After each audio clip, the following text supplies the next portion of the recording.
નમસ્કાર, આપ જોઈ રહ્યા છો સ્પાર્ક ટુડે ન્યૂઝ। અંકલેશ્વરના 3 રસ્તા શાક માર્કેટ નજીક ટ્રાફિક સમસ્યાના નિવારણ માટે નગરપાલિકા દ્વારા દબાણ હટાવવાની કાર્યવાહી હાથ ધરવામાં આવી હતી। આ કાર્યવાહી દરમિયાન ભારે હોબાળો થયો હતો અને સ્થાનિકો તેમજ વેપારીઓએ વિરોધ નોંધાવ્યો હતો। નગરપાલિકા દ્વારા 3 રસ્તા સર્કલ નજીક આડેધડ વાહન પાર્કિંગ અને ગેરકાયદેસર લારીઓના કારણે સર્જાતા ટ્રાફિક સમસ્યાને દૂર કરવા આ પગલું ભરવામાં આવ્યું હતું।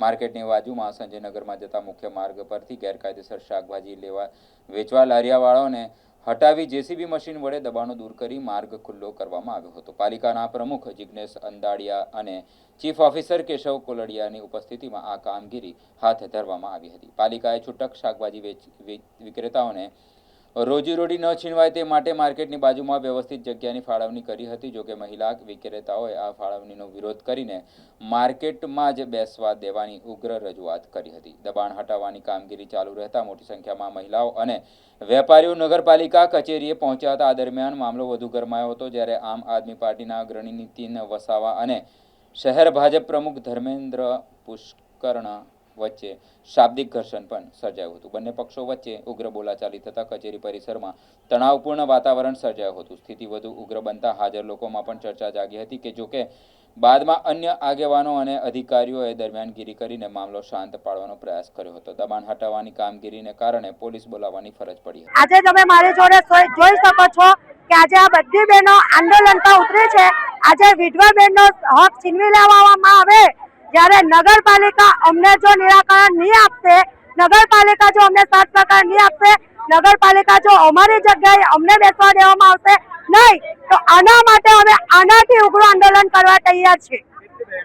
આમાં અમે 80 થી 70 લેડીઝ બહેનો છે।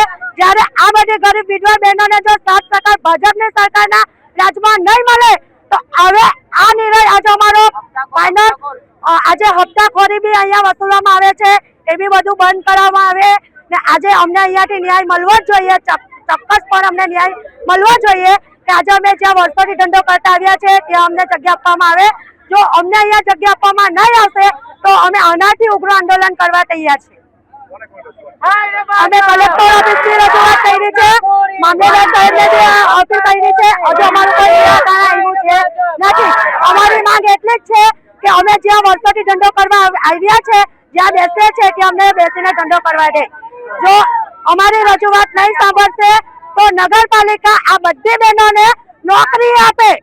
નગરપાલિકાની અંદર જો તાકાત હોય તો નગરપાલિકા બધી વિધવા બહેનોને 50,000 રૂપિયાની નોકરી આપે તો અમે કાલથી અમારા ઘરે બેસી જશું। જો અમારી માંગ પૂરી કરવામાં નહીં આવે તો અમે આનાથી ઉગ્ર આંદોલન કરવા તૈયાર છીએ। આજ રોજ વર્ષો જૂની અહીંયા ટ્રાફિક સમસ્યા હતી એના અનુસંધાનમાં છેલ્લા અઠવાડિયાથી ગામડેથી જે ટોપલા લઈને બહેનો જે શાકભાજી વેચવા આવતા હતા એમના માટે અમે આજ રોજ બાજુના શાક માર્કેટમાં બાજુની જગ્યામાં અમે બધું ડિમોલિશન કરી એમના માટે વ્યવસ્થિત જગ્યાનું આયોજન કર્યું છે। ત્યાં આગળ પટ્ટા પાડીને આ બધી બહેનોને વ્યવસ્થિત રોજી રોજગારી કરી શકે એવી રીતની એ કરી અમે લોકોએ એમનું આયોજન કર્યું છે। સાથે જ આજ રોજ સંજયનગર બાજુ જતો જે રોડ હતો તેવી રસ્તાની વચ્ચે જે લારીઓ હતી એ પણ હટાવીને તાત્કાલિકના ધોરણે એનું પણ ડિમોલિશન કરીને હંગામી ધોરણે એ રસ્તો પણ અમે શરૂ કરી દીધો છે। હજુ પણ અમારું સર્વે ચાલી રહ્યું છે। હજુ પણ આની જે બી કાંઈ ડિમોલિશન કરીને જે બી કાંઈ હજુ વધારેની સુવિધા અમે પૂરી પાડીએ એવી અમે આયોજન કરવાની બાંહેધરી આપીએ છીએ। ભારત દેશની અંદરમાં વર્ષોથી ગુલામીની પ્રથા ચાલી આવી છે અને એને તોડવા માટે હવે તો કયા મહાત્મા ગાંધી પછી એવો કોઈ લડવૈયો આવશે કે જે આ ગુલામીની જંજીરો તોડશે। પહેલાં મુગલો આવી ગયા, પછી અંગ્રેજો આવ્યા અને હવે કાળા અંગ્રેજો રાજ કરી રહ્યા છે। અંકલેશ્વર નગરપાલિકા વિસ્તારની અંદરમાં ગરીબ ખેત મજૂરો પોતાને ખેતરમાંથી ઉગાડેલો સામાન લાવીને વેચી રહ્યા છે અને તેને આજે નગરપાલિકાએ ડિમોલેશન કરીને બધાને સાફ કરી નાખ્યા અને ત્યાંની પ્રજા જે ખેડૂતો અને મજૂરો કામ કરનારાઓ છે તે આજે નગરપાલિકાની અંદરમાં પોતાનું બાળ બચ્ચાઓ અને ટોપલાઓ સાથે ધરણા પર આવ્યા છે। અમે પણ આવી ગયા અને પ્રમુખશ્રીને રજા કરી કે ભાઈ આ હપ્તાખોર સિસ્ટમને બંધ કરો, કારણ કે 9,000 રૂપિયા પથારા દીઠ લે છે એ મને ખબર છે। રોજના 100 રૂપિયા લારી ગલ્લાવાળા લે છે, તેમાં પોલીસ દાદા પણ છાપે જે વધારે મૂક્યો તે લઈ જાય છે। જે નગરપાલિકાના કર્મચારીઓ તે બી શાકભાજી ત્યાંથી લઈ જાય છે, કારણ કે હવે એ બિચારા ગરીબ લોકો બોલે નહીં, એમને આવડત નથી કોઈ જાતની, કહેશે તો કોને કહેવા જાય। ફરિયાદ કરવા તો અંકલેશ્વર નગરપાલિકાના પ્રમુખશ્રીને જ આવવું પડે અને કહેવું પડે કે પ્રમુખશ્રી આ બધા ધંધાથીઓથી અમને બચાવો.